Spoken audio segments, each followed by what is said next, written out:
Hola, hola. ¿Sí? ¿Se escucha todo bien? Ok, gracias. Una consultita, chicos, del 1 al 10, por favor, ¿cómo estamos en audio? Quiero ver si se puede hacer algún ajuste o todo bien. 10, perfecto, gracias. Deina, gracias, Robert. Hola, hola, ¿qué tal nuevamente? Entonces, bienvenidos sean todos a nuestra semana de Historia Universal. Esperando, obviamente, que esté muy bien. Y listo, chicos, para comenzar con una clase muy potente el día de hoy, porque tenemos temas fijos, obviamente, como siempre. Tenemos la Revolución Francesa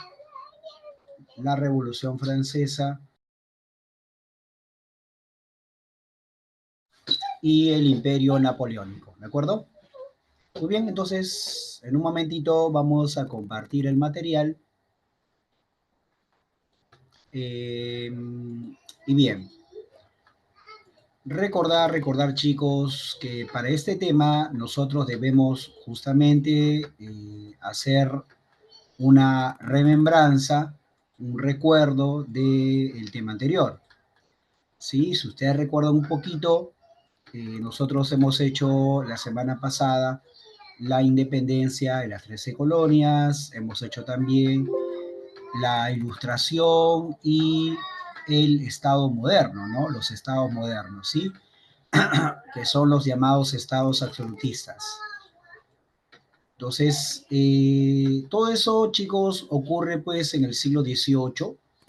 Esta revolución francesa precisamente es en el siglo XVIII, eh, y va a representar, pues chicos, en la historia el paso de la edad moderna a la edad contemporánea, ¿no?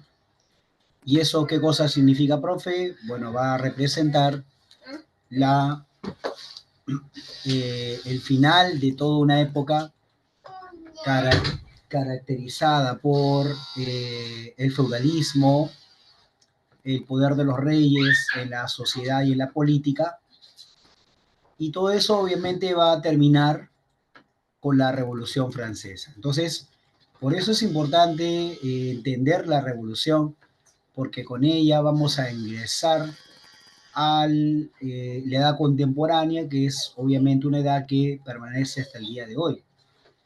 ¿Ya? Entonces, vamos a iniciar, ¿sí? Me confirman, por favor, si estamos viendo ya ahí el material. A ver, un instante.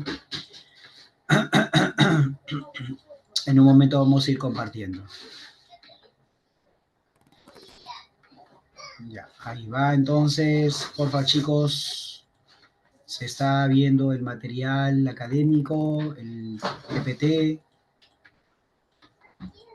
se está observando. Ya, si no es así, entonces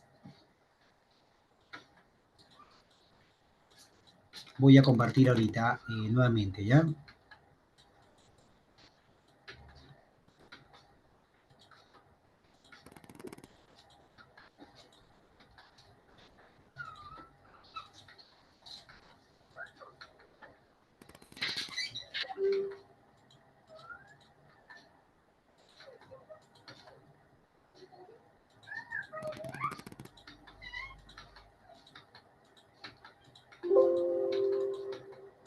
A ver.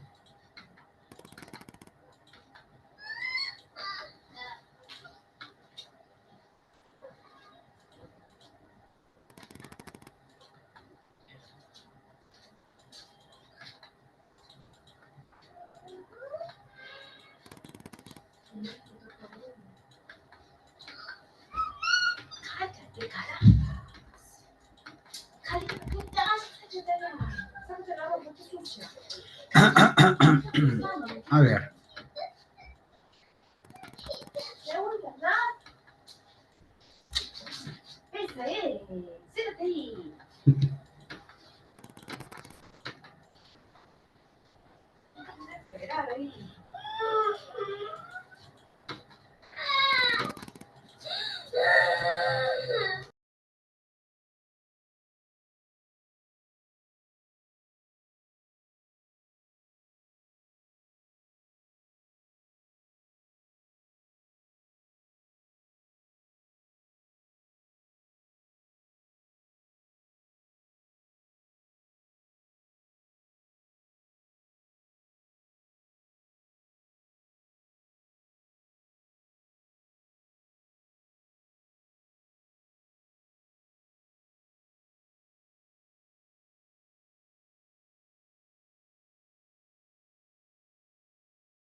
Ya, ahí va, chicos. Entonces, el material, ¿ya?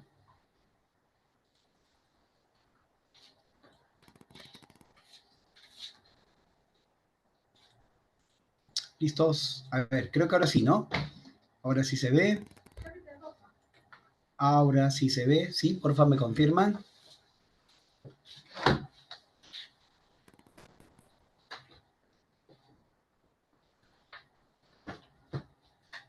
Ya. Entonces, empezamos. Empezamos.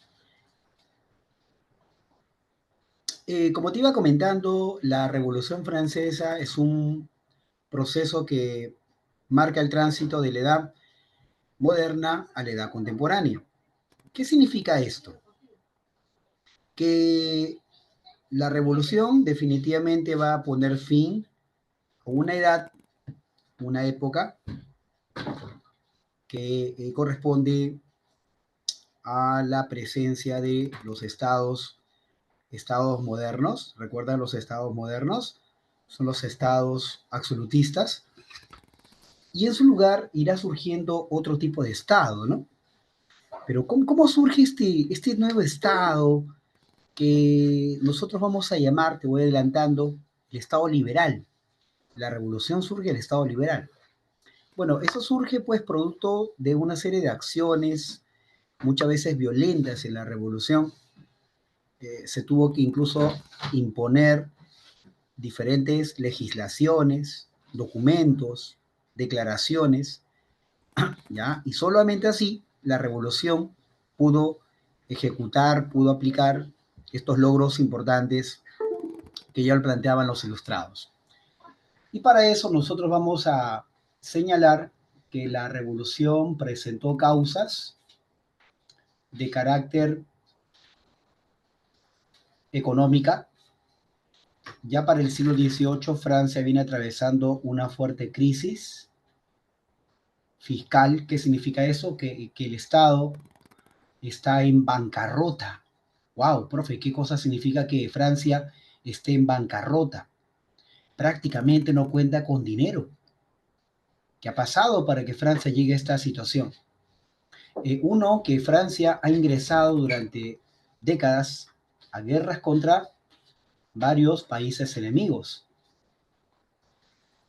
Chicos, ¿con qué país crees tú que Francia se enfrentó más en el siglo XVIII? ¿Cuál fue el país mayor, el mayor rival de Francia antes de la Revolución Francesa?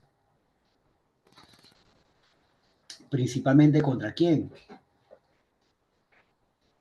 Contra, a ver, claro, ¿no?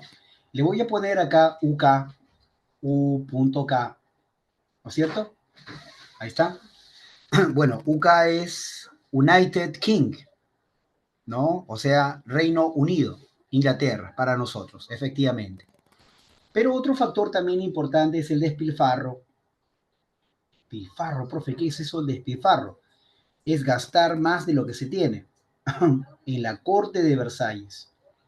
Profe, ¿quién es la corte de Versalles? Bueno, te comento que son los nobles, la aristocracia francesa. Estos señores que han nacido con privilegios, ¿sí? Es un sector minoritario, ¿verdad?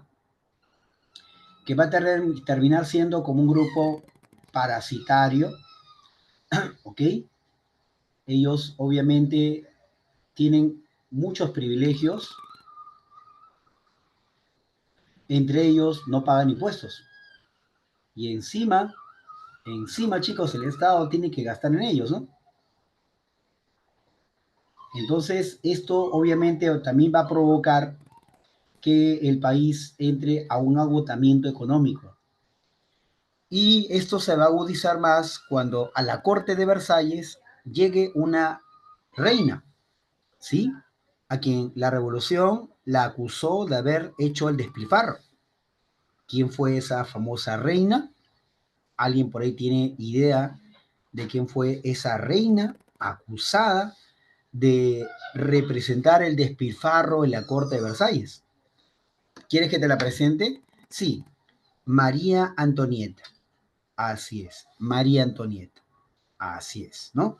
En fin, la situación crítica de la economía francesa va a generar que en la sociedad de Francia, que también se le llama sociedad estamental, y te voy comentando que es una sociedad que tiene muchos siglos de existencia en Francia. Una pregunta, chicos, ¿una sociedad estamental tiene características feudales o características capitalistas? Recuerda que en la sociedad estamental tienes a los bellatores, los oratores, los laboratores, ¿te acuerdas? Muy bien, exacto, ¿no?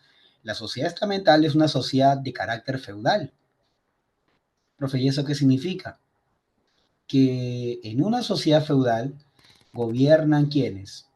Los miembros de la nobleza y del clero, ¿cierto? ¿De qué manera, profe? Ellos, chicos, están exonerados, ya te iba comentando, de los impuestos. Y además, estos grupos concentran las mayores tierras en Francia, ¿no? Tienen grandes propiedades, tienen latifundios, poseen grandes tierras, ¿ok? Tierras que fácilmente pudieron servir para que los campesinos o los empresarios puedan adquirirlas y darle mayor uso. Entonces, eso pues había en Francia, ¿no? Una sociedad que privilegiaba a determinados grupos.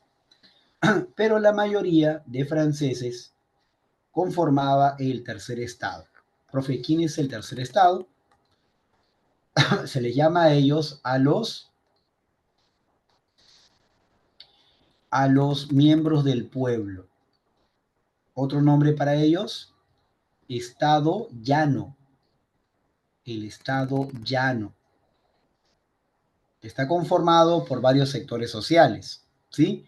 Está conformado, por ejemplo, ¿por qué? A ver, vamos a representar el estado llano, ¿sí? A ver, vamos a poner, por ejemplo, a los burgueses. La burguesía de Francia antes de la revolución. A ver, profe, ¿dónde lo tenemos? A ver.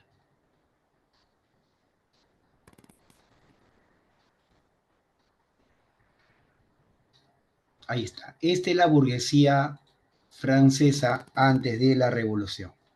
Obsérvala. Ahí está. La burguesía. ¿Quién más integraba la sociedad francesa del tercer estado? Los campesinos. Campesinos. Vamos a utilizar para eso una caricatura en donde se representaba a los campesinos y su situación social. ¿Ya? Esta es la famosa caricatura. Si alguna vez ustedes han visto esta caricatura, mira, ahí te lo presento. Ahí está. Mírala. ¿Qué estamos viendo ahí? A ver, ¿quién crees tú, chicos, que esté abajo de estos dos personajes que están arriba? ¿Quiénes tú crees que están arriba y quiénes están abajo? A ver, ¿quiénes serían?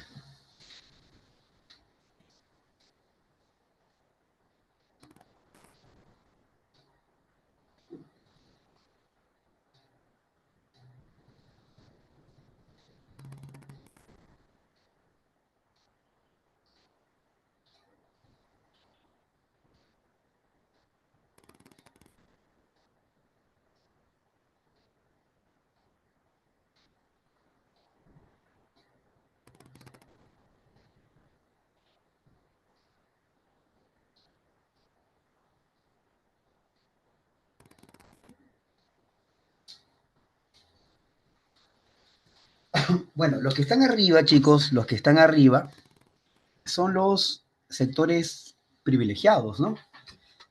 Por ejemplo, por la espada que tiene, este señor es parte de la nobleza, nobleza o aristocracia.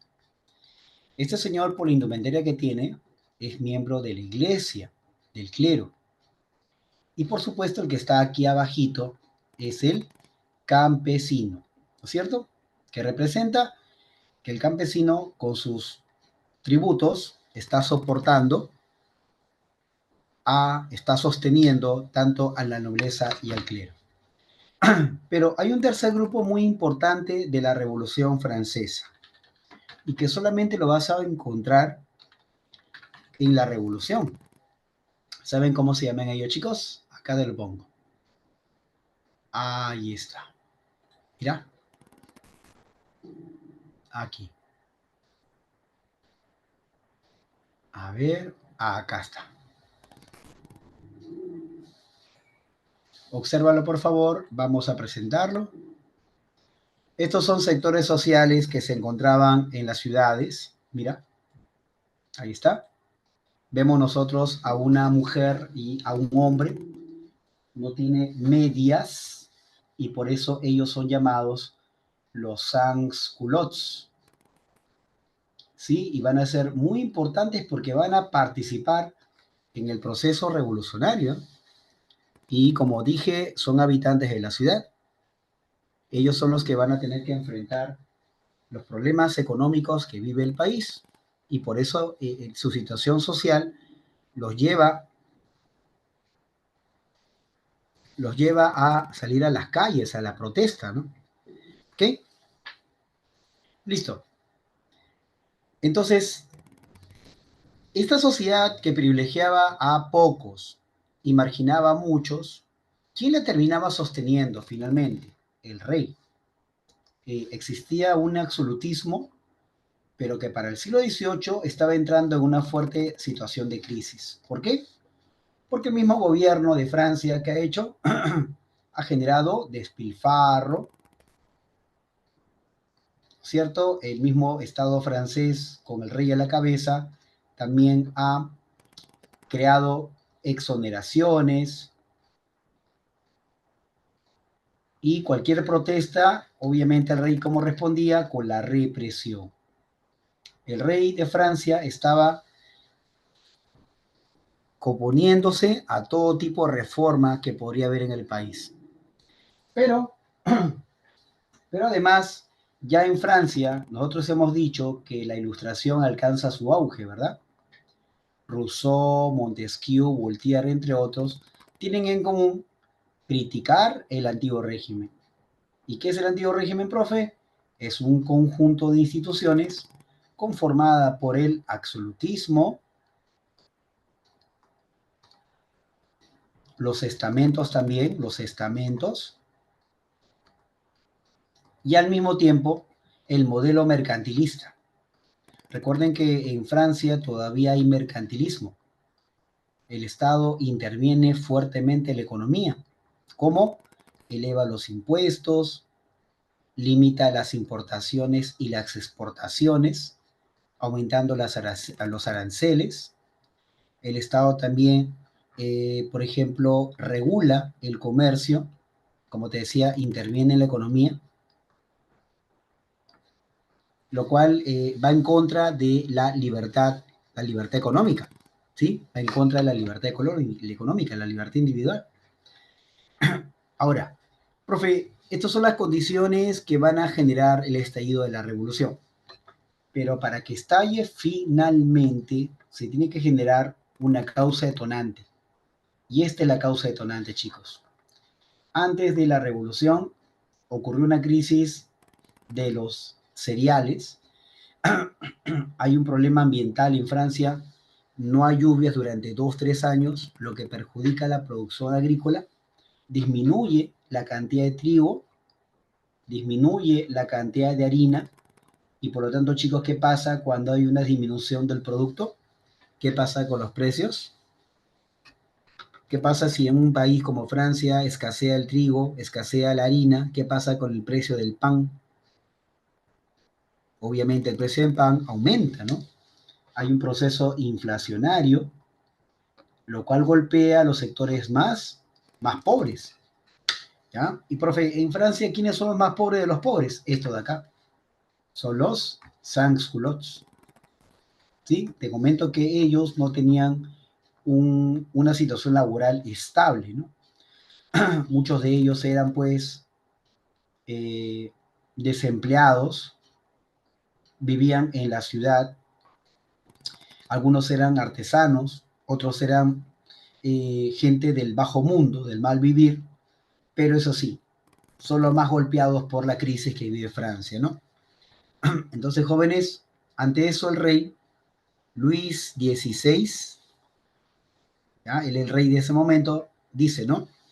Tenemos que hacer algo ante la crisis que está aumentando en el país. El rey por eso ordena que, te voy a colocar un dato importante, el rey ordena que los nobles, la aristocracia, paguen impuestos. Nunca antes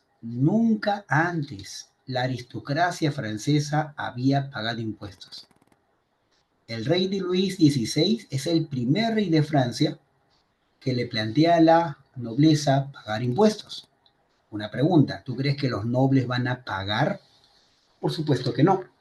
Por lo tanto, ¿qué hacen los nobles? Van a generar una reacción, una respuesta ante el rey. Se llama la reacción aristocrática o llamada también nobiliaria. Nobiliaria porque obviamente vienen los nobles.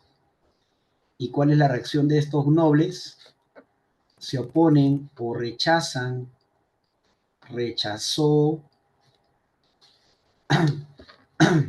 la aplicación de impuestos a su sector social. ¿Y saben qué cosa dice la aristocracia? ¿Qué le dice al rey? Su majestad. Si se quiere poner impuestos, mejor someta a una reunión esta decisión. Y gracias a la iniciativa de los aristócratas que hace el rey Luis XVI, decide convocar a los estados generales. ¿De acuerdo? Entonces esto justamente va a ser el antecedente a la revolución. Y si ustedes se dan cuenta, la revolución que comienza con esta asamblea, ¿quién la promovió? ¿Quién dio inicio a la revolución, chicos? ¿La burguesía o la aristocracia? ¿Quién de los dos grupos decía yo no voy a pagar impuestos? ¿Quién comenzó la revolución, por tanto? ¿La burguesía o la aristocracia?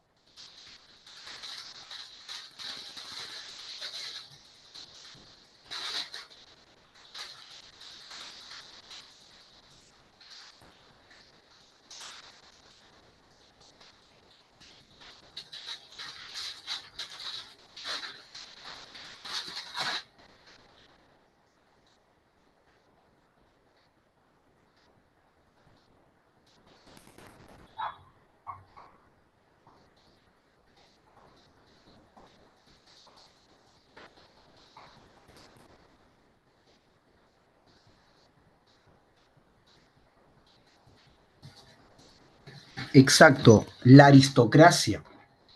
Y mira, la aristocracia ni siquiera sabía lo que iba a pasar posteriormente, ¿no? Qué ironía de la vida, ¿no? La revolución le quita el poder a la aristocracia, le quita el poder a la aristocracia, pero la aristocracia termina convocando la revolución, ¿no? Ironías de la vida. Muy bien, así chicos, entonces el rey, ¿quién era el rey para ese momento? ¿Recuerdan? ¿Quién crees tú que era el rey de Francia en ese momento? Era el rey Luis XVI. ¿Han escuchado de él? Acá está. El rey Luis XVI. Ahí está. Este es el rey. Mira, ahí está. Exacto. El rey Luis XVI convoca a esta asamblea con la finalidad de ¿qué? De darle solución a la crisis económica del país ¿Y cuál fue la resolución a la crisis? El rey que propone la creación de impuestos. Y de esa manera, chicos, todos los estamentos iban a pagar impuestos. O sea, había una igualdad, ¿ya? Una igualdad, por lo tanto, en el pago de impuestos. Así que aquí nadie se escapaba del pago de impuestos, ¿eh? Y los que tenían más tierras son los que terminarían pagando impuestos. ¿De acuerdo? Entonces, como los impuestos no se van a aplicar hasta que no se convoque a una forma de votación, porque en esta asamblea, chicos, se va a generar un problema. Esto de acá provocó un problema. El problema de cómo votar para que esa ley de la creación de nuevos impuestos se termine promulgando. ¿Ok? Entonces hay un problema que surge en la asamblea, es el problema del voto. El problema del voto. ¿Sí? Ahora, ¿cuál es el problema del voto? Bueno, la aristocracia proponía votar como la época feudal. Proponía un voto feudal, un voto estamental. ¿Qué significa estamental? Votar por grupo. ¿Ya? Por ejemplo, la nobleza era un estamento, el clero era otro estamento. Y si era así, pues chicos, obviamente, como eran tres estamentos, ¿te acuerdas? Primer estado, segundo, tercer estado, los dos estamentos ganaban frente al estamento del pueblo. Pero en esa asamblea también estuvo la burguesía, representando al tercer estado. ¿Y qué ponía la burguesía? Proponía, por ejemplo, que el voto sea por persona, el voto por cabeza, el voto individual. ¿Correcto? Obviamente nunca se llegó a una solución de este tema del voto, por lo que el rey Luis XVI que decidió cancelar la asamblea. La asamblea se cerró. ¿Ok? La asamblea se cerró. Sin embargo, la burguesía, chicos, que te comento que estas reuniones fueron en el Palacio de Versalles, la burguesía no salió del palacio, por el contrario, decidió reunirse en un salón, ¿sí? En un salón dicen que ahí el rey y la reina jugaban a la pelota. Ese lugar, ese ambiente del Palacio de Versalles fue el salón, así lo llamaron por eso, del juego de la pelota. Ya coloquialmente se llamaba así. Y ahí, mira, esta pintura, esta es una pintura que refleja ese momento histórico. En esa reunión que ustedes están observando, la burguesía, mira, acá está la burguesía, ¿no es cierto? Acá está la burguesía, están algunos nobles, también la gente del clero, ¿ok? O sea, está gente importante, ¿no? Burguesía, está la gente del clero, también algunos nobles se reúnen y ¿qué van a jurar? ¿No? Van a jurar darle a Francia una constitución. El que vemos en el medio, chicos, el que está parado en el medio levantando la mano, es un tal conde de Mirebiú. Así se escribe, ¿ya? Conde de Mirebiú. Y dicen que en ese momento entra pues al salón, a este lugar, este cuarto, entra el ejército del rey, ¿no? Y le dice a los reunidos, a los asambleístas, retírense, ¿no?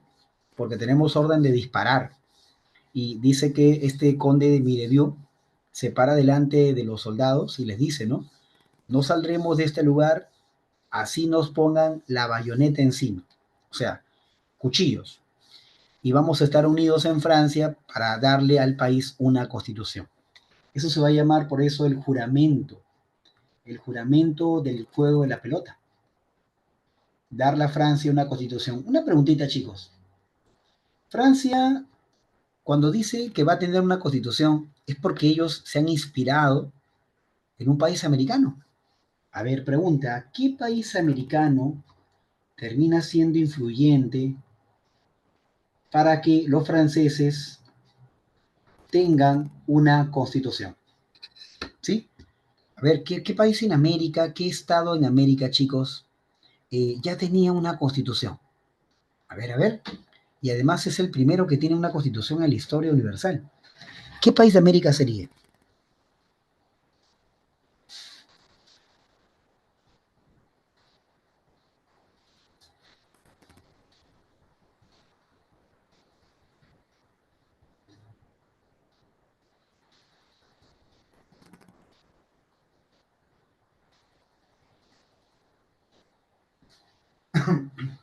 Exacto. Muy bien, chicos. La influencia de Estados Unidos. Ahí está. Chicos, y viendo que en París, porque Versalles está en París, la población más pobre del país, ¿te acuerdas? Los sans-culottes, ¿ya? El hambre, producto de la crisis de los cereales, está haciendo que miles y miles de sans-culottes salgan a las calles. Y París se llena de sans-culottes. Y dentro del Palacio de Versalles incluso están los burgueses jurando la Constitución. Entonces el rey se encuentra como acorralado, presionado. ¿Qué hace el rey? Invita a los demás miembros de los estados generales a juntarse con los de la Asamblea Nacional y así termina formándose la Asamblea Nacional Constituyente. ¿Sí? En ese momento, el rey decide expulsar a su ministro de Economía. El rey destituyó a su ministro de Economía. Destituyó a Jack Necker. Profe, ¿quién había sido Necker? Necker había sido el cerebrito, el intelectual, el autor de este hecho de que los nobles paguen impuestos. El rey dice, mira Necker, yo tengo aquí a la aristocracia a mi lado, yo no puedo tener a ustedes, a la aristocracia y a ti, la aristocracia me ha pedido que te destituya. Entonces, por la presión de la aristocracia, ¿no es cierto? Porque Necker le decía a la aristocracia que paguen impuestos, la aristocracia terminó destituyéndolo. Pero encima, el rey también va a invitar a un país vecino, pero no para tomar el té, sino para que este país vecino invada la revolución. El primer país internacional que amenaza la revolución, ¿qué país sería? ¿Saben qué? Sería el país donde nació María Antonieta. ¿De dónde era María Antonieta? ¿De qué reino europeo era María Antonieta? Claro, era de Austria. Súmale eso el hambre que está campeando en Francia, la hambruna. Entonces, uno, están expulsando del cargo de ministro al reformador que pueda sacar al país de la crisis. Dos, hay un país a punto de invadir Francia. Y tres, el hambre no perdona. Señores, estamos frente a qué? Al hecho de que los sans-culottes, ¿no es cierto?, tomen la Bastilla el 14 de julio del año 89. Profe, ¿y qué cosa es la Bastilla? Mira la imagen. La Bastilla que estás observando en la imagen era un cuartel, una cárcel. Ahí el rey encerraba a sus enemigos políticos. ¿Ya? Esto estaba en París. Y imagínate quiénes están en las calles, mira. Están agarrando su fusil, su cañón, ¿verdad? Disparando contra la Bastilla. ¿Quién crees que sea eso, chicos? ¿Quién creen que sean esas personas que están ahí? Recuerden que hay un grupo social que pasa hambre, ¿no es cierto? Son gente muy pobre. ¿Te acuerdas que vimos una imagen? ¿Cómo se llaman ellos los que van a protagonizar la toma de la Bastilla? Los sans-culottes, el pueblo, exactamente. San Marcos, San Marcos en una ocasión preguntó eh, sobre la toma de la Bastilla.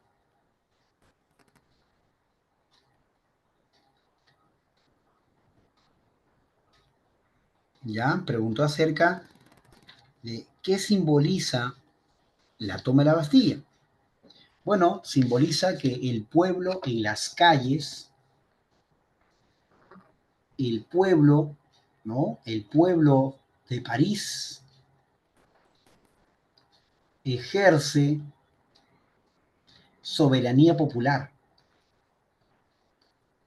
¿Te acuerdas soberanía popular, chicos? ¿Te acuerdan de la soberanía popular que decía esta tesis de Rousseau? Si el gobernante no cumple, no hace un gobierno a favor de los gobernados tienen todo el derecho a sublevarse contra la autoridad, ¿verdad? Ya está pasando eso, ¿no? La población, el pueblo de París, está ejerciendo soberanía popular. ¿Contra quién? Contra el poder del rey, contra el absolutismo. Porque la Bastilla, chicos, representaba el poder del rey en Francia, el absolutismo, porque ahí el rey encerraba a sus opositores. ¿Ya? Eso va a ser importante. En una palabra, muy bien, Catherine, la insurgencia. Esto es un evento de insurgencia, ¿sí? A continuación, los campesinos que han escuchado lo que ha habido en París se van a asaltar los castillos y propiedades feudales. Chicos, los campesinos, miren lo que hacen, ¿eh? Van con sus cuchillos, con sus machetes, a buscar a los nobles. Ellos dicen, ¿no? Vamos a los castillos, vamos a hacer justicia con nuestras propias manos, que muera la aristocracia, que mueran los nobles. Chicos, se ha radicalizado la revolución. Y miren lo que pasa con los aristócratas. Los campesinos terminan cortándole las cabezas y marchando hacia dónde? Hacia París. A París, vamos a París, dicen los campesinos. ¿Cómo se llama este evento muy temido en la Revolución Francesa por la radicalidad de los campesinos? Se llamó el Gran Miedo. Así es, el Gran Miedo, mira, obsérvalo.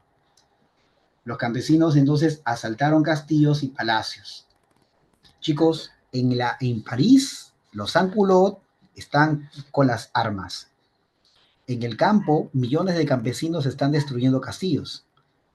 Entonces, jóvenes, ¿qué es lo que hace la burguesía que está en la Asamblea Constituyente?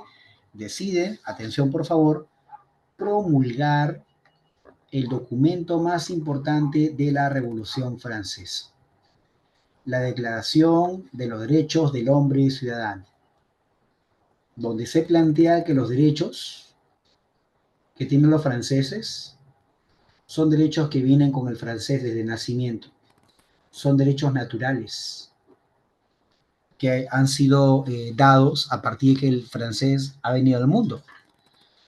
Pero lo que querían los revolucionarios de Francia, chicos, es que estos derechos se expandan por el mundo. ¿Ya?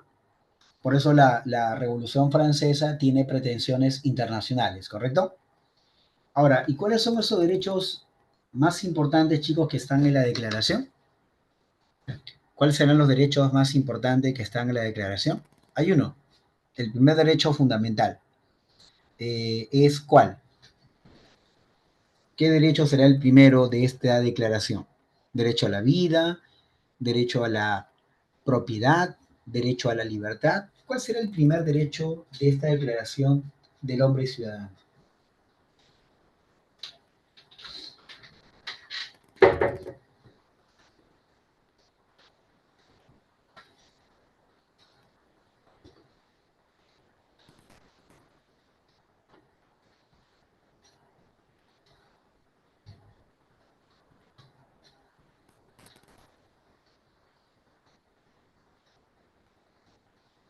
Es el derecho, así es, a la libertad, efectivamente. Son cuatro derechos, chicos, son cuatro derechos, ¿ya? La libertad, lo que implica que el Estado debe intervenir menos en la economía, en la política. Dos, el derecho a la propiedad privada, derecho a la propiedad privada. Tres, derecho a la seguridad. La seguridad. Y cuarta, la resistencia a la opresión.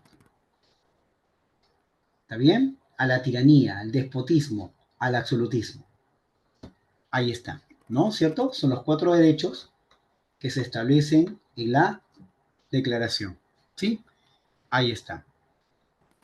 Además, también, chicos, además, como te decía, la revolución es una revolución liberal. ¿Y qué significa, profe, liberal? Que la propiedad, ya, la gran propiedad de la tierra no puede estar concentrada en una institución. La libertad significa que todos podemos acceder a la propiedad.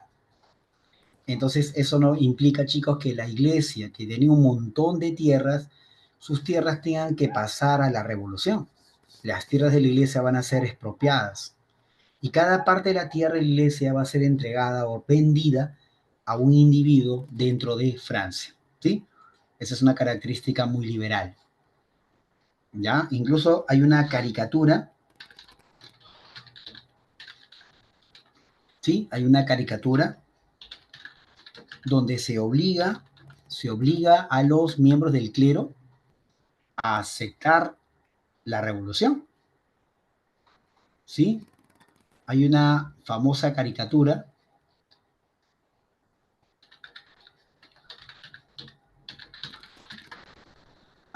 donde se ve a la gente del clero obligada a acatar la revolución.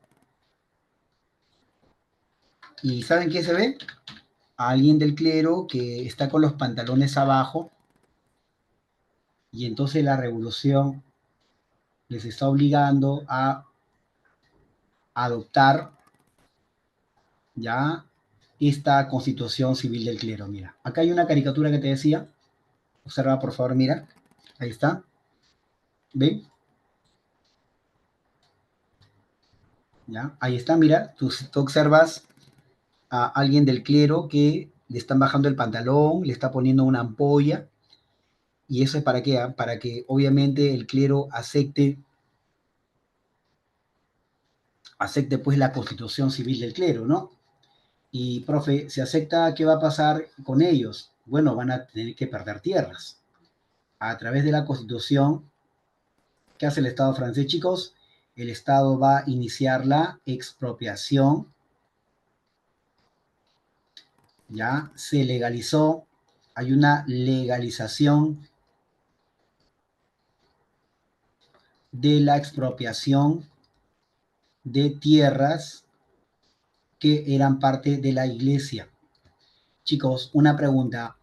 ¿Cómo se llama ese proceso de la historia en donde el Estado le quita tierras a la iglesia? ¿Mm? Si tú me respondes, chicos, este es un nivel avanzadísimo, ¿eh? ¿Cómo se llama cuando el Estado le expropia tierras a la iglesia? Comienza con la palabra S. Excelente. Muy, muy bien. Magnífico, chicos. Estamos hablando de la secularización. Excelente. Otro nombre, atención, la laicización. ¿Estamos? ¿Correcto? Y así la iglesia pierde sus tierras. Y para cerrar la asamblea, chicos, para cerrar la asamblea, en 1791 se promulgó la Constitución francesa, donde se adoptó el modelo de monarquía constitucional. ¿Ya? De esa forma, chicos, ¿qué se establece? Con la monarquía constitucional, chicos, ¿qué se establece? Que haya separación de poderes del Estado. Porque recuerden que en una monarquía constitucional los poderes del Estado están separados en 3: ejecutivo, legislativo, judicial, ¿verdad? Una pregunta, chicos, y al tener un Estado con división de poderes, ¿cómo llamamos a dicho Estado? Por lo tanto, ¿cómo lo llamamos? ¿Estado moderno o Estado liberal? ¿Cómo llamamos cuando un Estado, sus poderes se encuentran divididos? ¿Un Estado moderno o un Estado liberal? ¿Cuál de los dos?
Excelente, excelente, chicos. Francia, por lo tanto, adopta el modelo de Estado liberal siempre, ¿eh? Recuerden, chicos, en un Estado liberal los poderes del Estado están separados. En un Estado moderno los poderes no están separados, ¿sí? ¿Te das cuenta, mire, cómo Francia va cambiando? ¿Se dan cuenta, chicos, cómo Francia adopta el Estado liberal, adopta este tipo de Estado donde el Estado se separa de la Iglesia?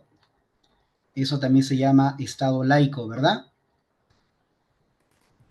¿Se han dado cuenta, chicos, cómo Francia ha eliminado, chicos, ha eliminado los derechos feudales?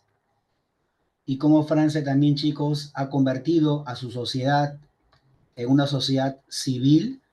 Ya no hay sociedad estamental, ¿verdad?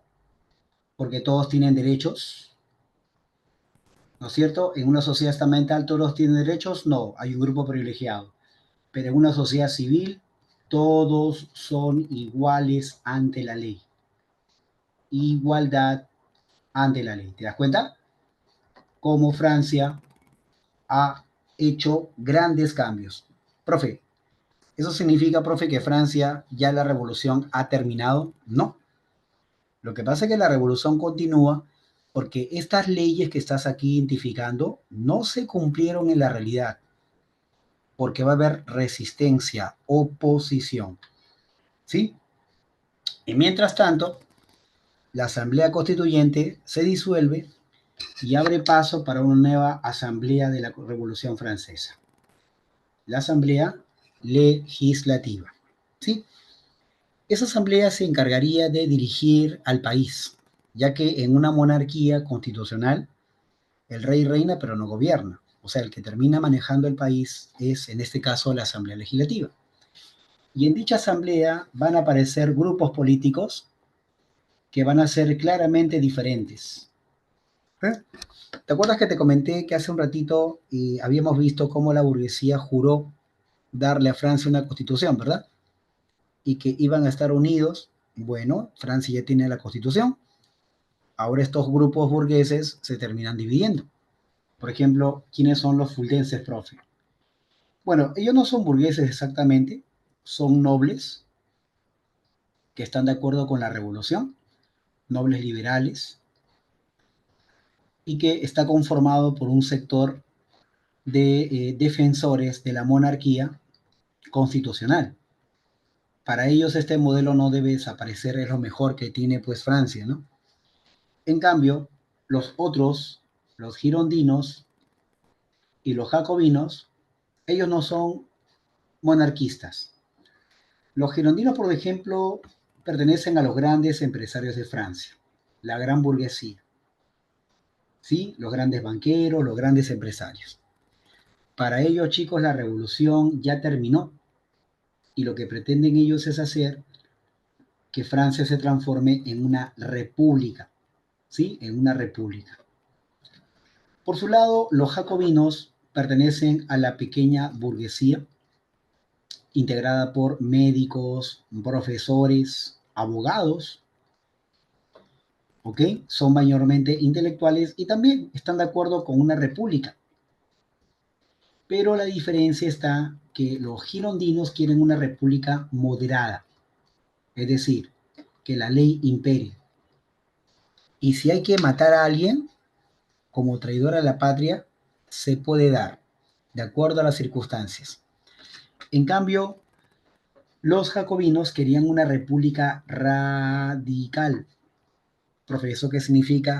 Que todos los enemigos de la revolución y hasta los sospechosos, ¿cuál es el castigo máximo? La pena de muerte. ¿Ya?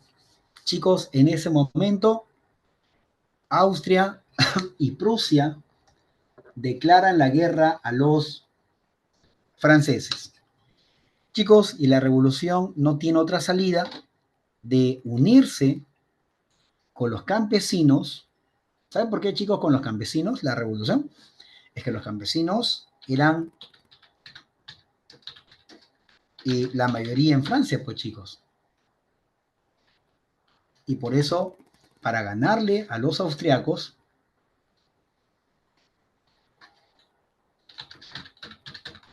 era importante contar con elementos de unión entre el campesino y el Estado. Y para eso, chicos, se va a tener que crear el famoso himno de Francia. Chicos, ¿ustedes saben cómo se llama el himno de Francia?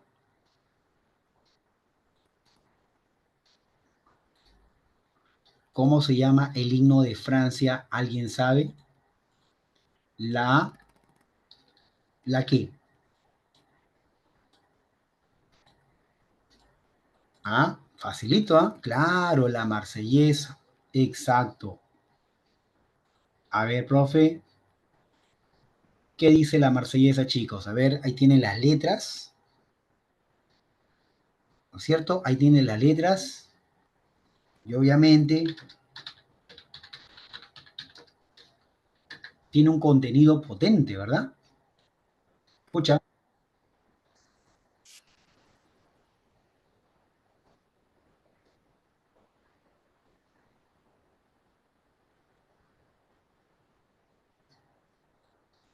ya. Bueno, ¿qué dice las letras de la marsellesa? Dice, vamos, hijos de la patria, el día de la gloria ya llegó.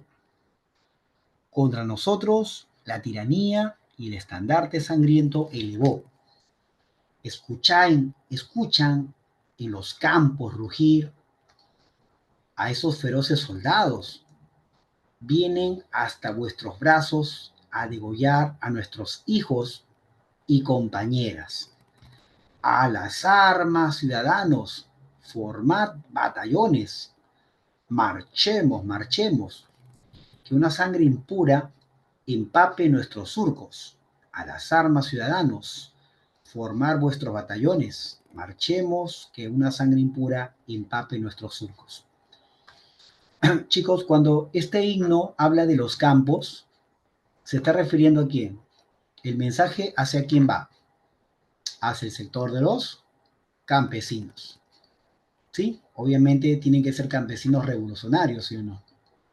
Que estén a favor de la revolución. Y, profe, una vez apoyando a Francia, ¿contra quién se enfrentan? Contra Austria. ¿Te das cuenta? Ya está. Eso es importantísimo, ¿sí? Bien, chicos, se da la guerra. La guerra la gana la Revolución Francesa y el rey, justo en esos días de la guerra, chicos, el rey de Francia, Luis XVI, decide escapar con su familia a Austria para encontrar asilo político. Profe, ¿por qué el rey ha fugado? Es que el rey ha cometido un delito de alta traición. Le ha dado a los austriacos todos los planos, la información de cómo atacar Francia. Chicos, y el rey por eso escapa, ¿ya? Pero al rey luego lo van a terminar encontrando. La Asamblea Legislativa le abre juicio al rey y lo condena como culpable de alta traición. Chicos, una pregunta. Si el rey es condenado con una alta traición, ¿cuál es el castigo máximo de un traidor a la patria?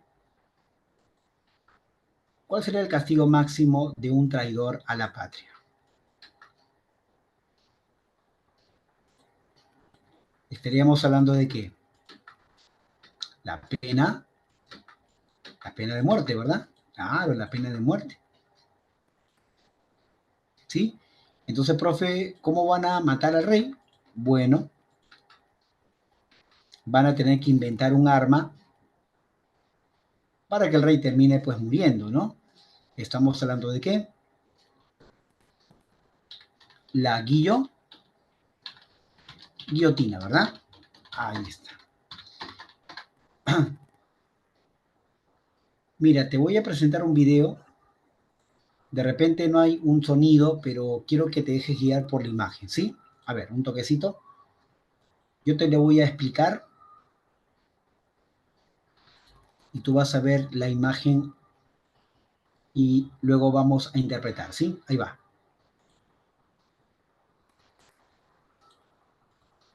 Ahí está, ¿sí? Estamos viendo la pantalla, ¿verdad? Ya está. Mira, Ese es el día que el rey va a ser enjuiciado y condenado. Ahí está el arma, él es el rey, Luis XVI. Todo París lo mira, es un escenario jamás imaginado. Entonces, chicos, el rey tiene sus últimos minutos. El rey mira y le dice a la gente: ¿dónde está mi pueblo? Me ha abandonado. Le dice a la gente, ¿no? ¿Por qué me han hecho esto? ¿Qué he hecho yo? Bueno, obviamente es un juicio, pues, ¿no? Y es uno de los juicios más polémicos de la historia, chicos. Entonces los verdugos llevan al rey a la guillotina, miran, ponen su cabeza. Chicos, es la primera vez que se va a usar la guillotina. Es la primera vez que van a inaugurarla. Y adivina con quién la inauguran. Con el rey. Ahí está. Todo listo, chicos, para el corte de cabeza. Algunos no quieren ver la escena. El verdugo pone la última traba y ahí está. ¡Pum! ¿Lo vieron? Ahí, profe, otra vez. Otra vez, profe. Ya. Al gusto del cliente.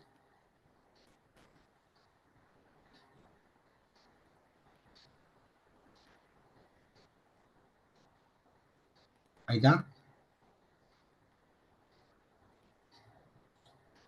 ¿Listo? Miren. ¡Pum! Ahí está. El rey ha muerto. Y la gente está contenta. Mira, la gente está contenta.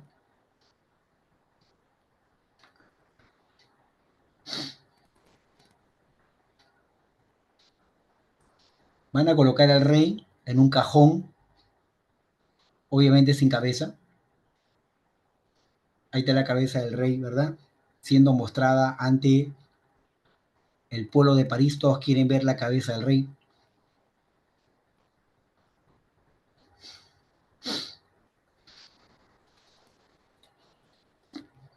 Ahí está, mira.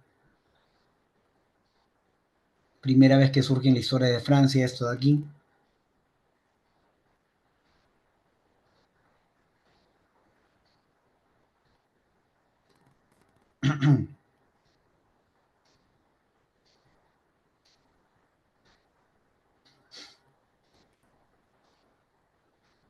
Ya. Más allá, chicos, de la muerte del rey, yo quería preguntarte, ¿por qué crees que, ¿por qué crees que el rey fue el primero en ser ejecutado? ¿Por qué? ¿Por qué el rey fue el primero, chicos? ¿Por qué primero matar al rey, verdad? ¿Por qué matar al rey primero? Porque, chicos, en una revolución, si matamos al rey, entonces, chicos, cualquiera puede morir, ¿verdad? Si el rey, que es lo máximo, máximo de Francia, se le puede condenar como traición a la patria, entonces a cualquiera de los mortales también puede pasar. La igualdad se ha impuesto, ¿verdad? La igualdad se ha impuesto en Francia. ¿Te das cuenta? Entonces, profe, ¿quién se va a encargar de condenar al rey a la pena de muerte? Una asamblea, la Convención Nacional, ¿correcto? En una primera parte, la convención recayó en manos de los girondinos.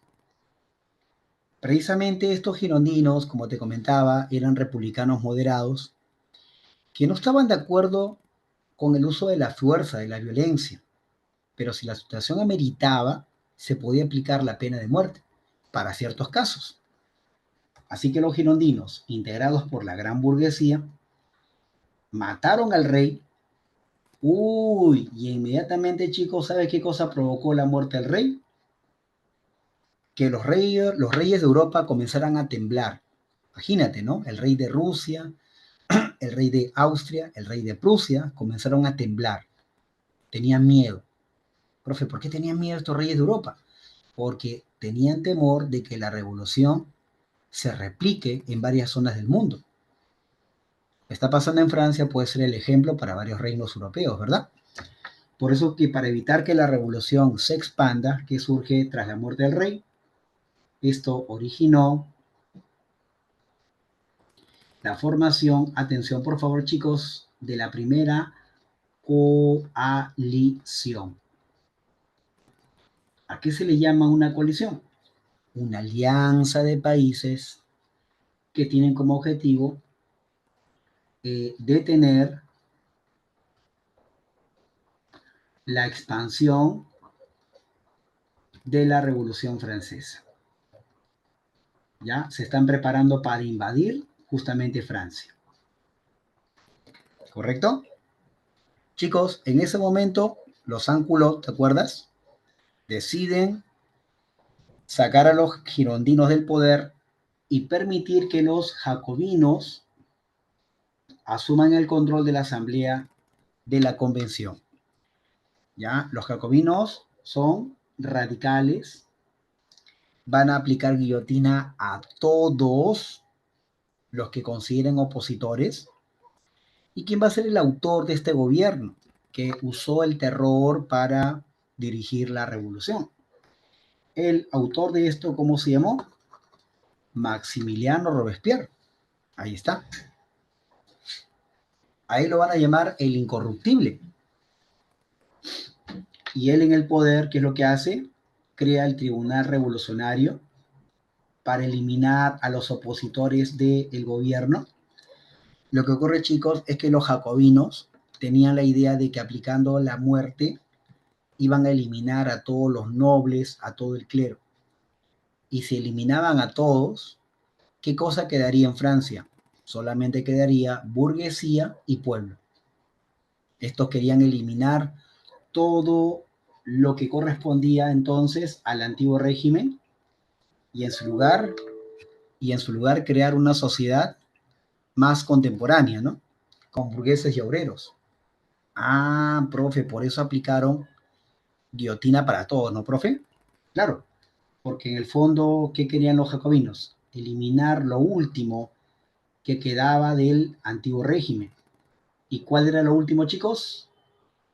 El poder de la nobleza y el poder del clero. En una palabra, de la aristocracia. Pero, ¿qué pasó con el gobierno del terror, chicos? Robespierre también hace una obra importante. Los revolucionarios de Francia están de acuerdo con crear un nuevo calendario. Wow, profe, pero ¿por qué cambiar el calendario? Es que el calendario anterior se llamaba calendario gregoriano. Era un calendario basado en figuras cristianas o de la Biblia. Este calendario no tiene nada que ver con la Biblia. Estos son los meses, mira. Vendimiario, brumario, frimario, nivoso, pluvioso, ventoso, florial, mesidor, termidor, fructidor. Chicos, este calendario que estamos viendo tiene muchos nombres religiosos o nombres de origen natural. Mira, ahí dice brumario, nivoso, pluvioso. ¿Ese calendario, por lo tanto, tiene un origen religioso o es un calendario de tipo natural? Por ejemplo, chicos, tu cumpleaños es en enero. Imagínate que cae un día donde se celebra un santo de un ángel, no de una virgen. Ya pues, en ese tiempo tú celebrabas tu cumpleaños. Lo que quiere la revolución con los jacobinos es que avance la laicización de la cultura. La idea de los jacobinos, chicos, es que los franceses puedan ser menos religiosos y más laicos. ¿Se dan cuenta? Entonces, ese es el objetivo de este famoso calendario revolucionario. Ya, ¿qué pasó entonces? Robespierre va a terminar quedándose sin aliados. Entonces, las facciones enemigas terminan sacando a Robespierre del poder. Hay un golpe de Estado. Ese golpe se llamó la reacción termidoriana. Profe, ¿por qué termidoriana? Porque se dio en el mes de Termidor. ¿Cuál es el mes de Termidor? Mira, obsérvalo. Es el mes de julio al mes de agosto. ¿Te das cuenta? Eso se llama la reacción termidoriana. Muy bien, a Robespierre lo condenan como traidor a la patria porque había hecho ejecuciones extrajudiciales y lo terminan mandando a matar a la guillotina. ¿Qué asamblea le quita el poder a los jacobinos? Se llama la asamblea del directorio. ¿Ok? El directorio. ¿Y qué es el directorio, profe? Bueno, es un gobierno liderado por los girondinos. Chicos, una preguntita. Hace ratito te dije, ¿quiénes son los girondinos socialmente? ¿La gran burguesía o la pequeña burguesía? ¿Quiénes son los girondinos socialmente? ¿La gran burguesía o la pequeña burguesía?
Así es.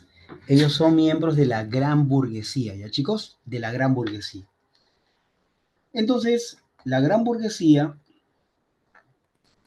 que son los grandes empresarios, ¿te das cuenta? Aquí la gran burguesía toma el poder, ¿eh?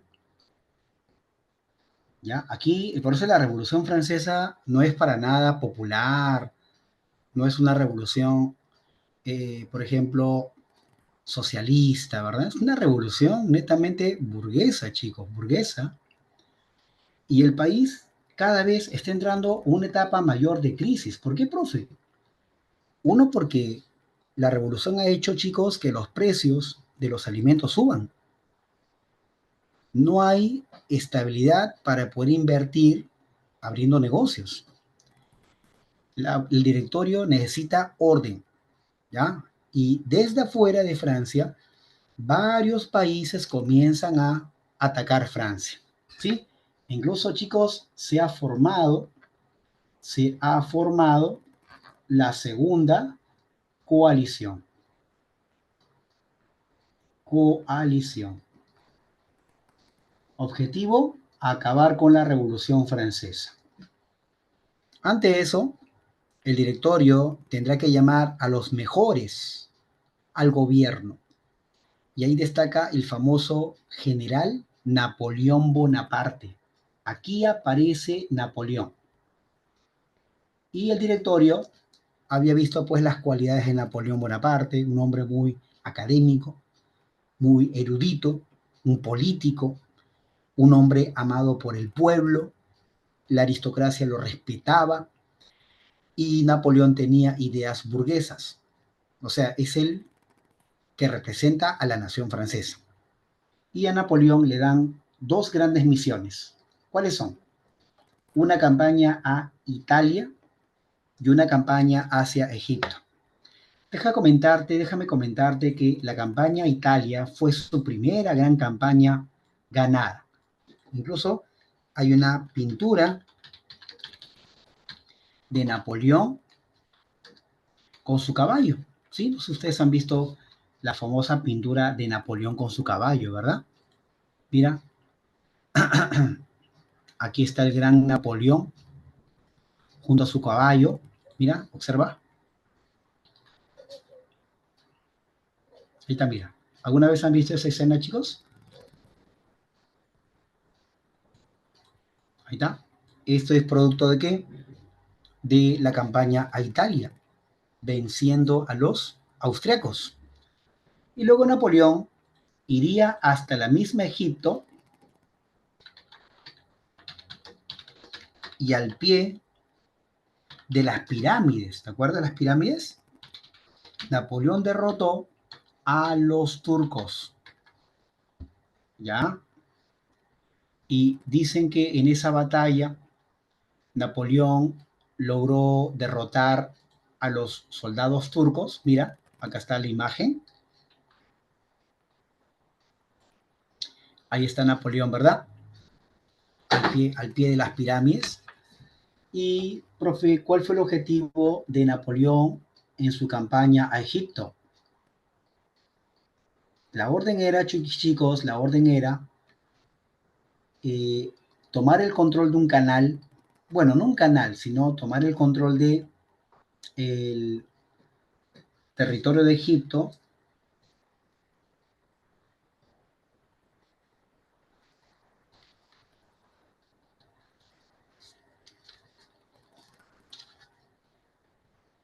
¿ya? Tomar entonces el control de los territorios de Egipto.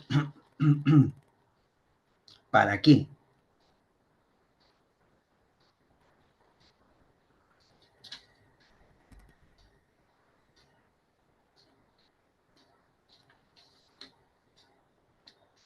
Para poder cortar el comercio entre Inglaterra y su mayor colonia. Profe, ¿cuál es la mayor colonia de Inglaterra en el mundo? La India.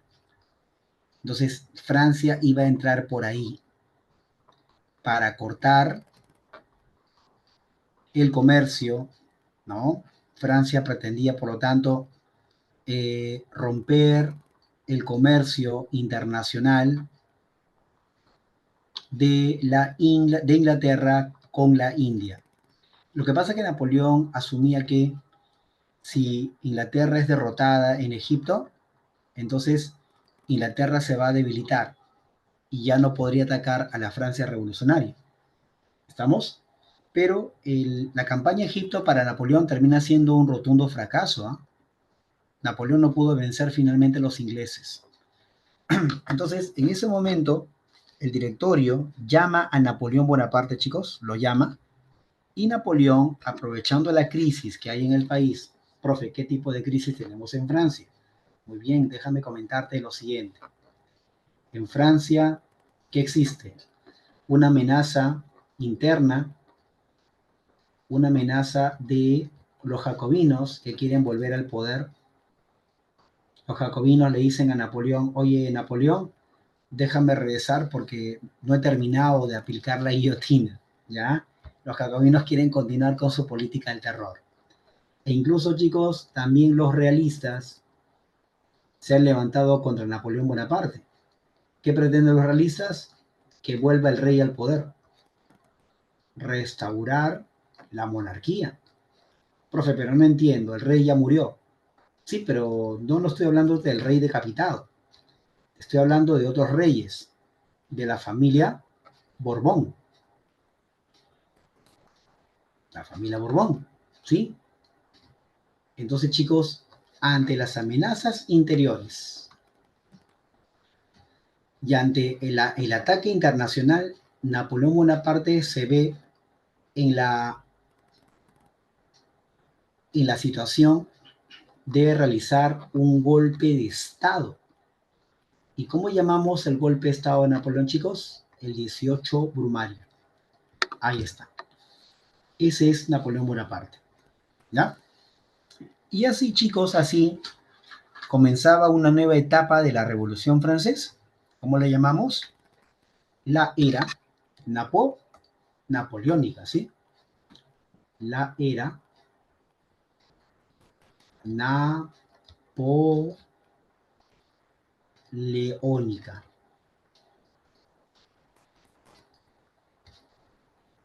¿Ok? Ahí está. ¿Cuántas etapas, chicos, o cuáles son las etapas de la era napoleónica? A ver, ¿cuáles son las etapas de la era napoleónica? ¿Alguien sabe? Porque Napoleón Bonaparte cuando llega al poder, él no llega al poder como un emperador, menos como un rey. Napoleón tiene un título que él va a usar para asumir el poder en Francia. ¿Ya? Yo les pregunto a ustedes, chicos, ¿cuáles son las etapas de la era napoleónica?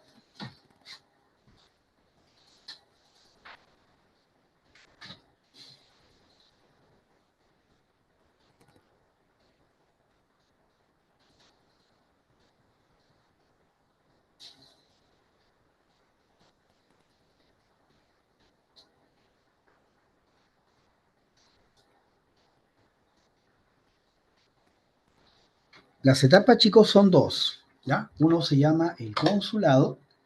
Está el consulado. ¿Estamos?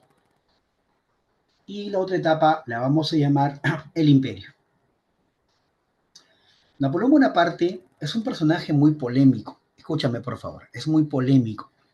Napoleón apenas llega al poder, él funda el consulado y establece un gobierno de tres, un triunvirato. Ya él dice, miren franceses, yo no quiero ser rey, yo no quiero ser emperador, yo no quiero concentrar el poder en mí, así que para evitar situaciones absolutistas, entonces voy a nombrar a tres generales, incluyéndome a mí, para dirigir los destinos del país. Así que Napoleón sería uno de esos generales, porque serían tres. El otro sería un tal Sieyes y el último sería un tal Ducos. Profe, nunca he escuchado de ellos. Claro, nunca lo escuchaste porque prácticamente toda la política, ¿quién la dirigía? Napoleón. Entonces, chicos, Napoleón, ¿verdad? Aparentaba democracia, ¿cierto? Pero en el fondo Napoleón, ¿qué era? Un dictador. Una pregunta, ¿cómo llamamos, cómo se llama esa forma de gobierno donde la democracia, digamos, o la dictadura, perdón, aparenta democracia?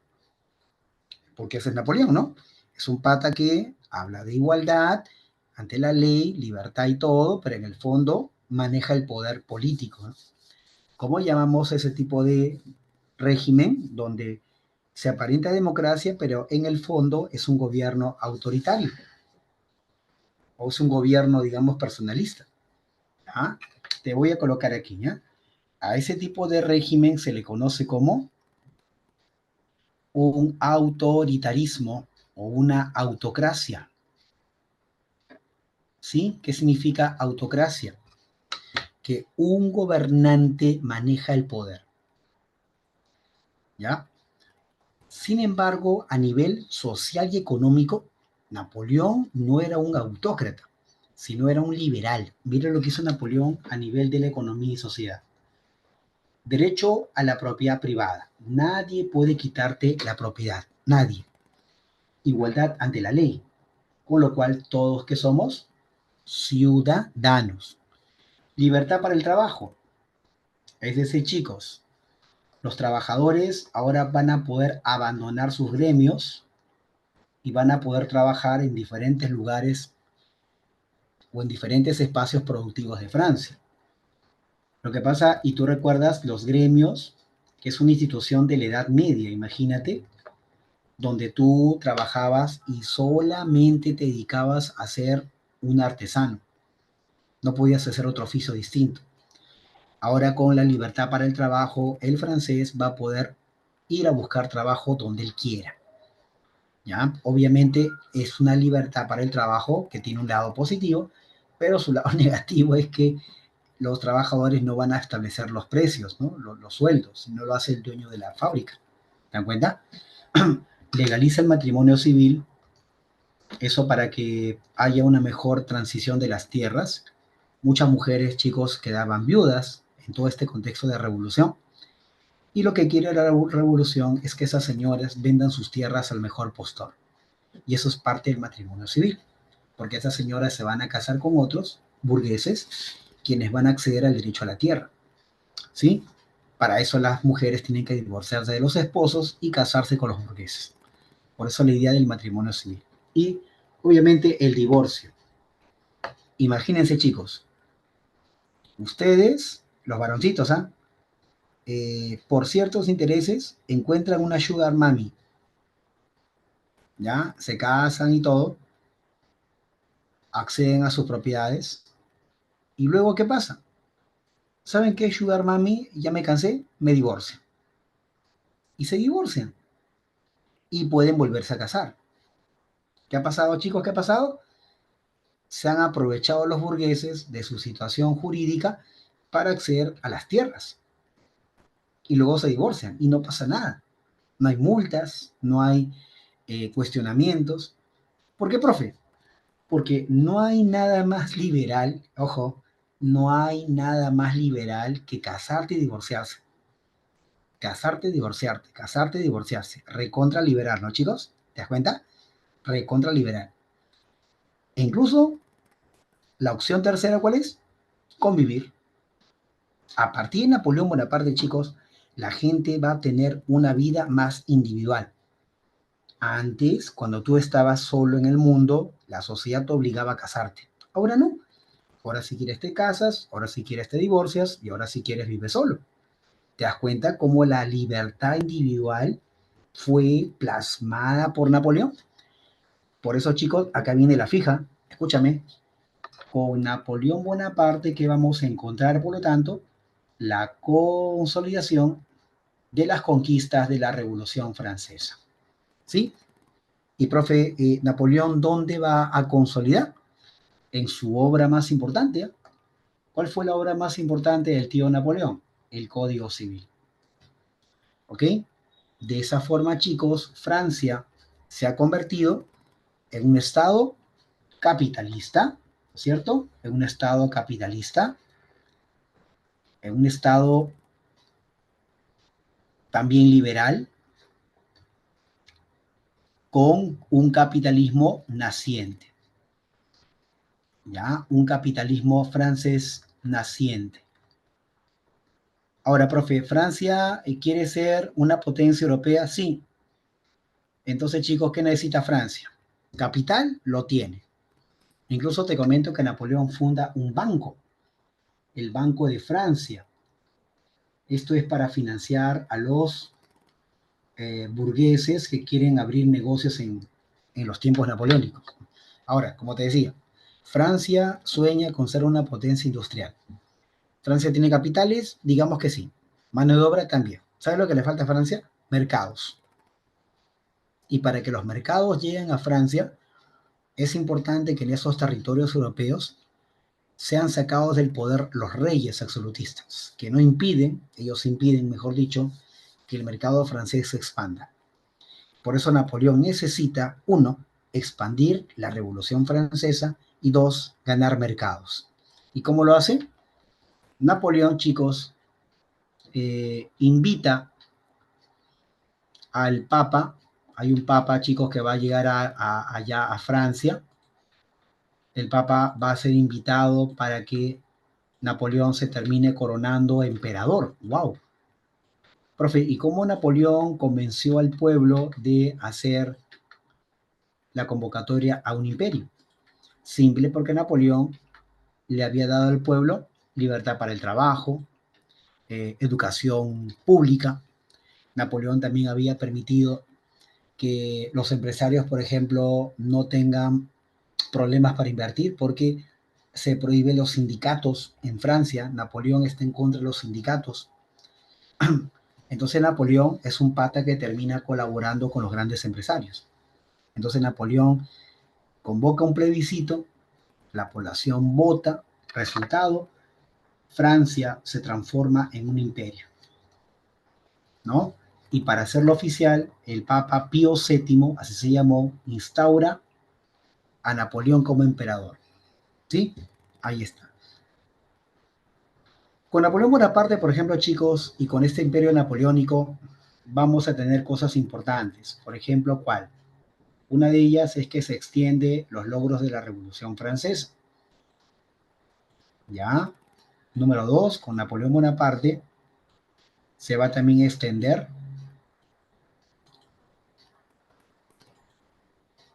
las ideas liberales, ¿sí? Las ideas liberales, por ejemplo. Y por supuesto, todo ello es importante porque Napoleón termina lográndolo con las famosas guerras napoleónicas, ¿no? Las guerras napoleónicas. ¿Cuál es el objetivo de las guerras de Napoleón?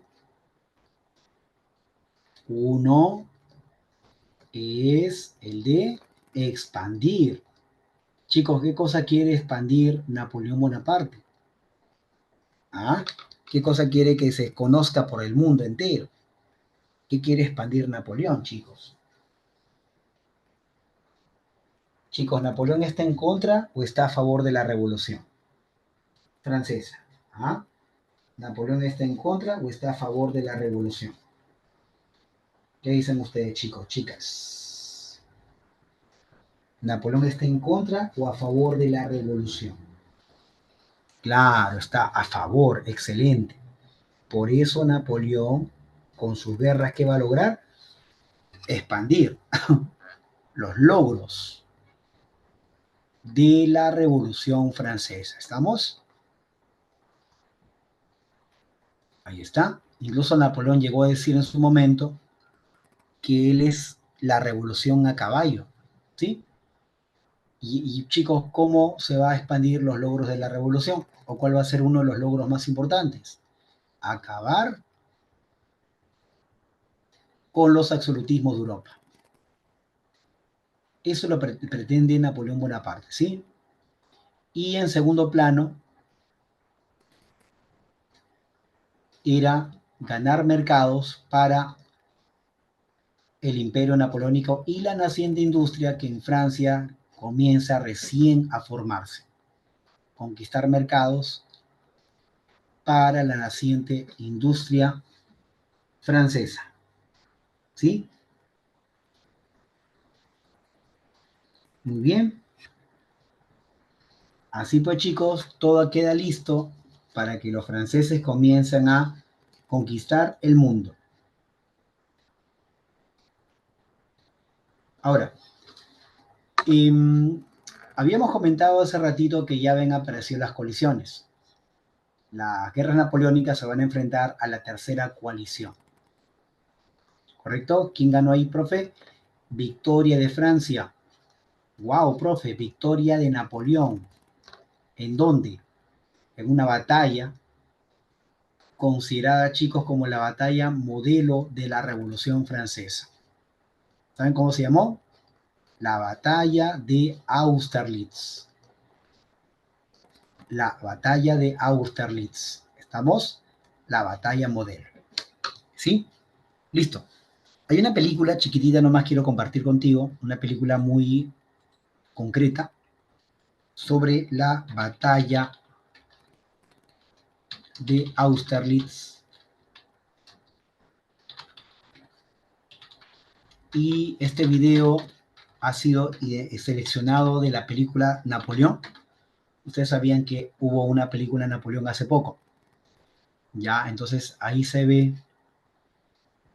la famosa batalla de Austerlitz, ¿sí? A ver, vamos a ver un pequeño videito de dicha batalla.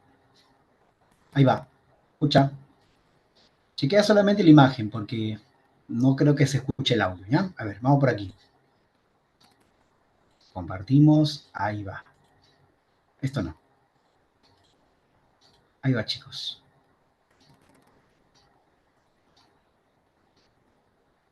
Quiero que veas la imagen básicamente. Mira, están en el campo de batalla.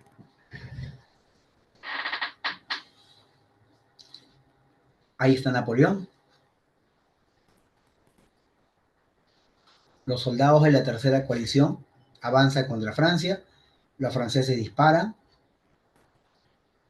Se enfrentan cuerpo a cuerpo. Y ahí salen los soldados napoleónicos que estaban escondidos. Y comienzan a hacer retroceder al ejército de la tercera coalición. Estos soldados de la coalición huyen, mira. Los franceses avanzan. Mira hacia dónde huyen los de la coalición.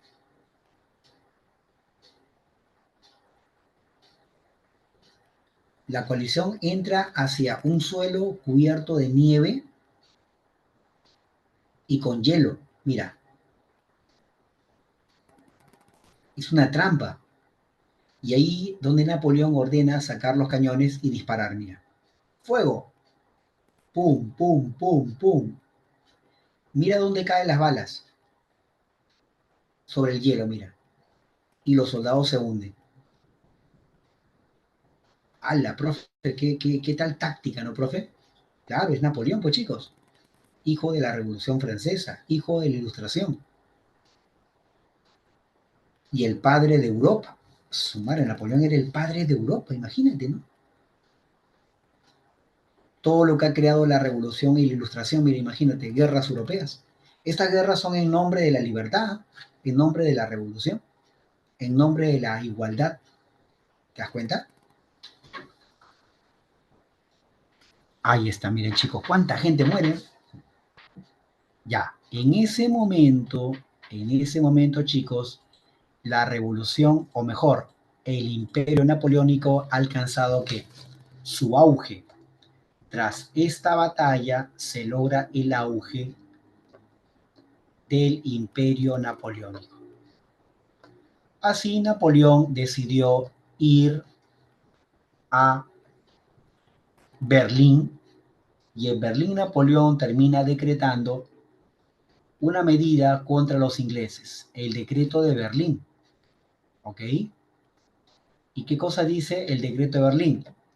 Planteó bloquear el comercio, bloqueo comercial a Inglaterra. Napoleón Bonaparte le dijo al resto de Europa, que ya estaba ocupada por el ejército de Napoleón, que nadie podría comprar productos hechos en Inglaterra. Todo lo comprarían ¿en dónde? En Francia. Por eso que esta medida buscaba hacer crecer la industria francesa. La naciente industria francesa, que no se compara con la de Inglaterra, logró un estímulo, ¿sí? Pero que al final termina fracasando. Profe, ¿por qué fracasó si todo estaba bacán? Toda Europa le compraba a Francia. Sí, lo que pasa es que va a haber una traición, va a haber una campaña napoleónica a dos reinos europeos que han traicionado el decreto de Berlín. Ha traicionado el decreto de Berlín. ¿Ya, profe? ¿Cuáles son esos reinos que han traicionado este bloque? Sería Portugal. Sí, mira, Portugal y el país más grande del mundo. A ver, chicos, ustedes que están al día, ¿cuál es el país más grande del mundo? También lo era en ese momento. ¿Estamos hablando de quién? Claro, Rusia, profe, Rusia.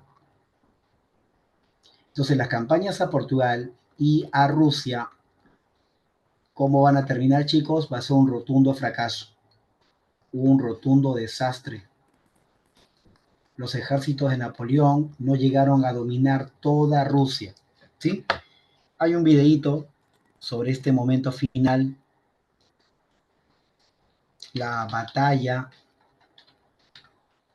o la invasión rusa a, o invasión, perdón, napoleónica a Rusia, ¿sí? ¿Por qué habrán ganado los rusos, chicos? ¿Por qué habrán ganado los rusos a los franceses? ¿Ah?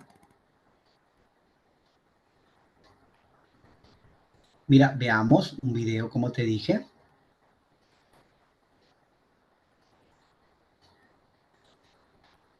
Ahí va, mira. Mira conmigo, ahí va. Ahí va, mira. Ahí está. Miren los soldados franceses cómo abandonan Rusia, mal alimentados, con mucho frío, enfermos también, desmoralizados. Pero tienen que tomar el control del país. Mira, los soldados han quedado tiesos, ¿ya? Le ha dado hipotermia, imagínate, ¿no? La gente literalmente se muere de frío. Ya algunos están muertos, mira, se han enfriado. Y no solo por el invierno. Sí, la gente ya está en su momento anti-prime. Este es el momento de caída del imperio napoleónico. Chicos, una pregunta. ¿Por qué Rusia le ganó a los franceses? ¿Debido a qué? ¿Qué factor natural usaron los rusos para derrotar a los franceses? Mira, lo estás viendo en el video, ¿eh?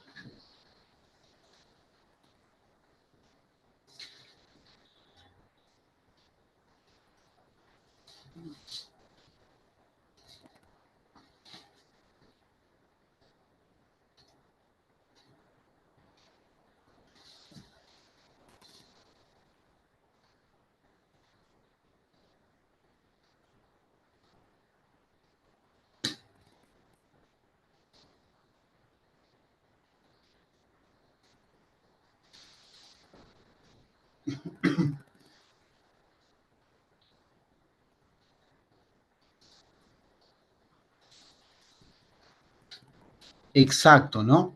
Es justamente el invierno, ¿no? El clima, excelente, el clima, terrible, ¿no? Entonces, chicos, la campaña Rusia es un rotundo fracaso, ¿no? Aquí le voy a agregar eso, es un rotundo fracaso de las tropas napoleónicas, ¿ok? Y si ustedes se dan cuenta, Napoleón está peleando en dos lugares, ¿eh? En Rusia y en Portugal. Pero permíteme comentarte que cuando Napoleón va a Portugal, en realidad Napoleón aprovecha su presencia en España, donde Napoleón, ¿qué termina haciendo? Invadiendo, invasión a España. ¿Recuerdan la famosa escena? Napoleón Bonaparte coloca a su hermano como rey de España. ¿Alguien recuerda cómo se llama el hermano de Napoleón? Que los españoles decían que era borrachito. Es un tal, muy bien, Robert, Pepe Botella. Y como respuesta a eso, chicos, ¿qué surge? En España, esta invasión que generó el surgimiento de las Cortes de Cádiz, ¿sí? Que se supone ya ustedes han comentado eso en HP. Y en América del Sur, ¿qué surgieron? Las juntas de gobierno, ¿sí? Que es el primer punto de partida para la independencia de América del Sur, las juntas de gobierno, ¿correcto? Por eso Napoleón, como se dice, le hizo un favor a América y a España, porque se expandió ahí también el liberalismo, ¿verdad? En la Corte de Cádiz, así también como en las juntas de gobierno de América del Sur, hay liberalismo puro. Y finalmente, chicos, Napoleón termina siendo vencido, ¿ya? Vamos a ver esta parte final. A Napoleón lo van a terminar venciendo en 1813. Hay una derrota de Napoleón Bonaparte, se llama Lexix, la batalla de Leipzig o batalla de las naciones. Más de 10 naciones que habían sido ocupadas por Napoleón Bonaparte derrotan a los franceses, ¿correcto? Y entre 1813 a 1815, ¿qué pasó con Napoleón en ese lapso? Napoleón había sido enviado a una cárcel, estaba exiliado en una isla llamada Elba, ¿sí? Entonces, chicos, Elba será el escenario para que en estos 2 años, que además las potencias europeas, ¿te acuerdas cómo se llamaban las potencias? Las potencias de la coalición, ¿verdad? la coalición terminen definiendo dónde se van a reunir para lograr hacer cambios en Europa. Y en el año 15, Napoleón escapa de su refugio. En el año 15, Napoleón vuelve a París, organiza un pequeño ejército y se manda con todo. Y sería derrotado ya de manera definitivamente. ¿En qué batalla? A ver cómo se llama la última batalla de Napoleón. En Waterloo. ¿Han escuchado? La batalla de Waterloo. Ya está, ¿no? Ya después de eso, pues Napoleón es capturado, enviado a una prisión más lejana, la isla de Santa Elena, y muere Napoleón Bonaparte. Sí, profe, y después de casi 11 más 15, 26 años de revolución, ¿qué consecuencias deja pues para Europa, no es cierto? Hay tres consecuencias que quiero comentarte con respecto al imperio napoleónico y con respecto a la Revolución Francesa, ¿sí? Uno, a nivel político, es el fin del absolutismo, ¿ya? El absolutismo tal como lo conocemos, justamente es el que va a terminar siendo suprimido, ¿ya? ¿En lugar de quién? En lugar de el Estado liberal, ¿recuerdan? El Estado liberal. La segunda consecuencia más importante, chicos, es el campo de la economía, la sociedad, perdón. Se elimina, se suprime la sociedad de estamentos, los estamentos. En su lugar, profe, ¿qué se va a crear? Una nueva sociedad donde se reconoce el esfuerzo de los integrantes y su poder económico. Eso se llamaría la sociedad de clases, que reemplaza los estamentos, ¿sí? Y la última consecuencia, chicos y chicas, es que se elimina la servidumbre y así también se eliminó la corvea. ¿Recuerdan? El trabajo gratuito para la aristocracia, la corvea. Entonces, de alguna forma, chicos, Napoleón generó cambios, ¿no es cierto? Cambios que obviamente no van a terminar con Napoleón, sino por el contrario, serán el inicio de otros procesos que veremos las próximas semanas. Congreso de Viena, la Revolución Liberal, entre otros. ¿Estamos? Muy bien. Entonces, chicos, ahora vamos a compartir nuestro ya material de esta semana para cerrar nuestro capítulo de hoy. ¿Sí? Ahí va. Entonces, mucha atención.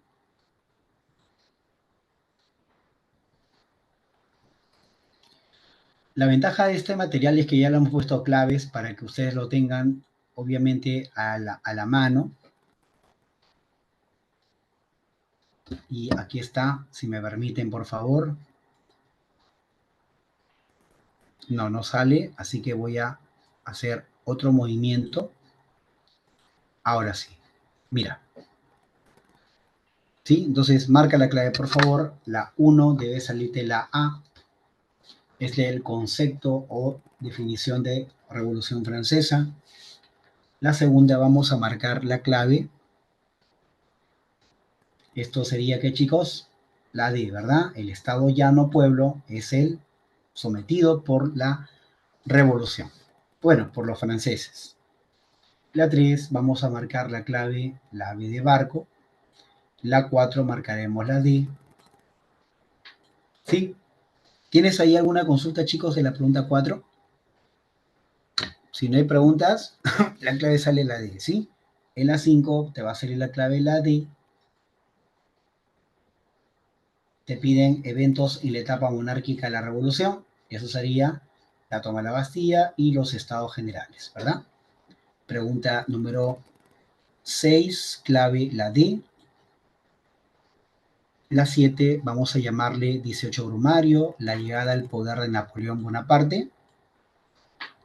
La número 8 va a ser la tercera cruzada. Y la sexta sería ya la penúltima coalición, la sexta. La 9 sería la letra E, decreto de Berlín, bloquear los puertos alemanes a los puertos de América. Eso es para que Europa le compre a los franceses. Y la clave sería la alternativa C de casita.